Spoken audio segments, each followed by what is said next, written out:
Magandang araw mga kaibigan. Bigyan natin ng reaction opinion itong post ni Senator Amy Marcos. Sabi lang niya, baka joke lang ito. Isinite niya ang statement ng dating Marine sa ongoing na flood control hearing ngayon sa Senado.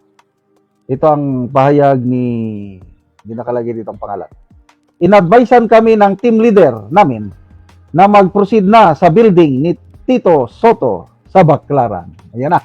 O marangkada na utingkay na. Utingkay, Bisaya man yung utingkay. Ano, na utingkay na isiwalat na dig up na umalingaw-ngaw na ang pangalan ni Tito Soto sa Blue Ribbon hearing. Kaya ginawa nila ang lahat para pigilan.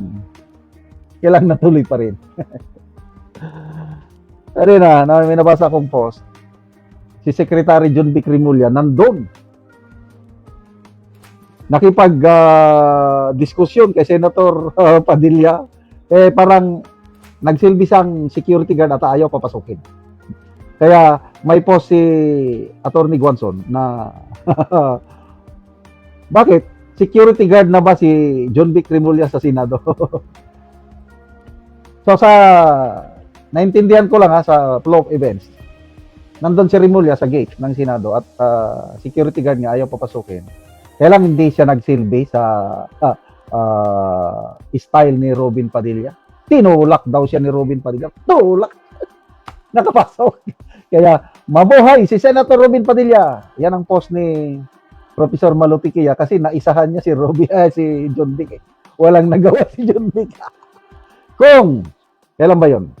Nung inaresto, yung pag-aresto kay Senator Jinggoy, sinigaw-sigawan daw sinigaw-sigawan daw sa mukha itong si John Vic, sinigaw-sigawan niya si SP Cayetano.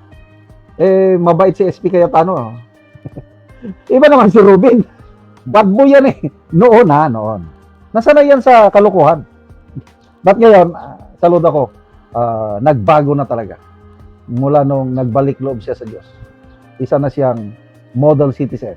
Salud ako kay Senator Robin. Kailan? Dating bad boy, tapos hindi ka magsilbi. So, tulakan ang nanaig. Nanalo sa tulakan si Robin Padilla. Nakapasok ang Brave 18 Marines.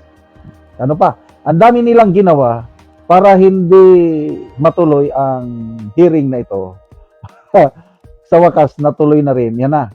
Kanina, ang pinag-uusapan, yung, ito, pakinggan natin ito na pala yung live. Consistent sa record ng immigration. Kaya naniniwala kami na yung inyo sa Lisay may pahit na katotohanan talaga. Ito lang, kapapakita lang ni Senator Ivy kasi nalupakit talaga siya para malaman namin sa isa namin tinitingnan kung lahat ng sinasabi ninyo ay consistent sa mga naganap na pangyayari. Chairman, continue, di ba? As I said, no?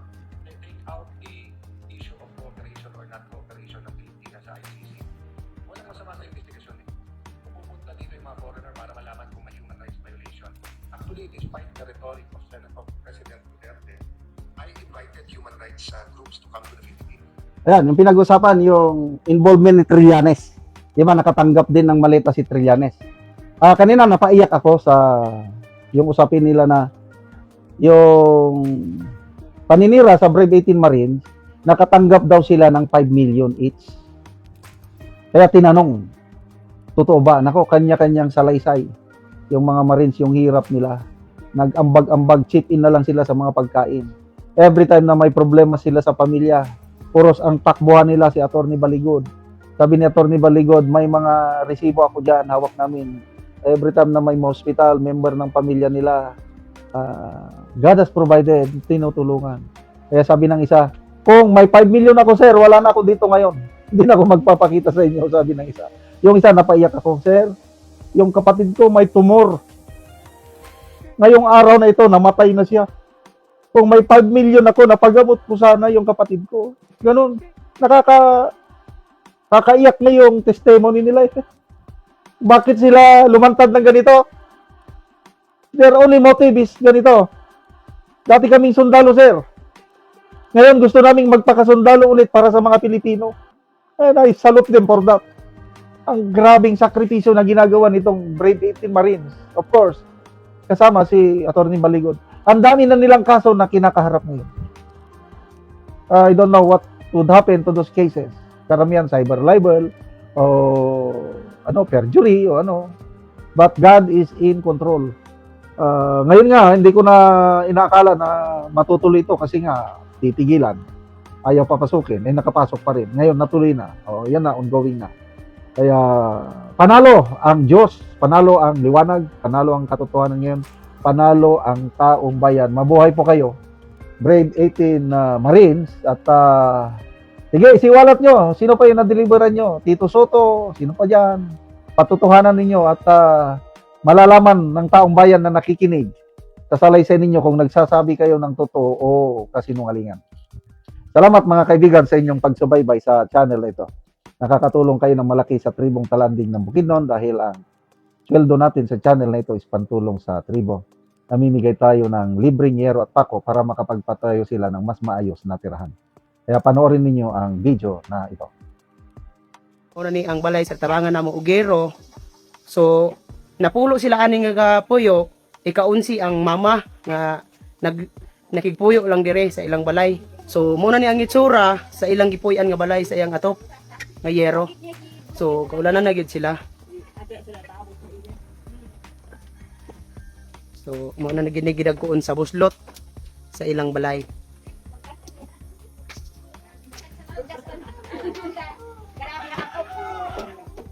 So karon atong bisitahon ang iyang gipatindog nga bag-ong balay nga pag-atupan karon sa tabang siya nga yer. O karon mo na ni ang iyang gipatindog nga bag-ong balay nga pag-aatupan.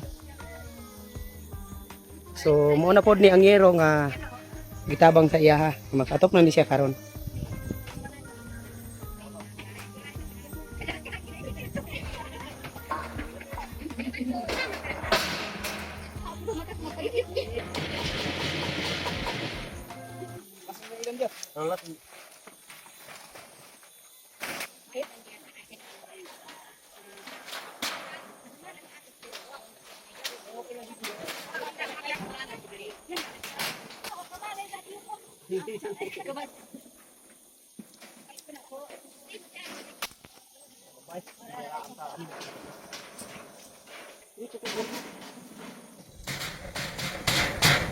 O karon humanagid sa pag-atop ang ginatabang nga yeros makita nato nga nakatop na gid sila sa ilang balay nga gipatindog. Matusun nga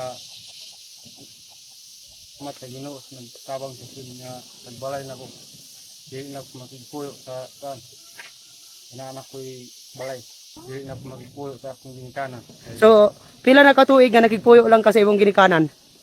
sa katuig Isa ka tuig. So pila mo nga nagsuon nga nakigpuyo lang sa imong ginikanan? napulo Napulo mo. So isa lang kabalay yung gipuy-an.